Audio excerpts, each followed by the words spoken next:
ওরে বাইরে ভাই, আসলে আজ জীবনে আমার লাইফে যতটুকু বয়স হয়েছে, অতটুকু বয়সের ভিতরে আজকে এতটাতে খুশি আমি, এতটাতে আনন্দ, সেটা আমি আমার ভাই বন্ধু বা বড় ভাইদেরকে বোঝাতে পারবো না রে ভাই।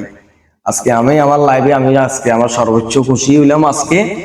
সেটা হচ্ছে যে সরাসরি আমাদের দেশ নায়ক তারেক রহমান স্যারকে আমি এভাবে সামনাসামনি দেখতে পারবো, এটা আমি কখনো কল্পনা করি নাই, যেটা সত্যি কথা। এখন আজকে ফেনীতে আসাতে, আমাদের ফেনী ঐতিহ্যবাহী কলেজ মাঠে আসাতে আমি তাকে সামনাসামনি দেখতে পেরে আমি খুবই খুশি, খুবই আনন্দিত। তাকে আগেও ভালোবাসতাম, সামনেও ভালোবাসতাম, সবসময় ভালোবাসতাম। তবে আজকে দেখার পরে তার প্রতি যে ভালোবাসাটা আমার আজীবন স্মৃতি হিসেবে থেকে যাবে। আর তার মতন লোককে আমি দেখতে পারবো, আমাদের রাষ্ট্রনায়ক দেশ নায়ক তারেক রহমান স্যারকে। আসলে এটা কতটা যে খুশি আমি বলে প্রকাশ করতে পারবো না। ধন্যবাদ। আসসালামু আলাইকুম, সবাইকে ভালো থাকবেন, সুস্থ থাকবেন।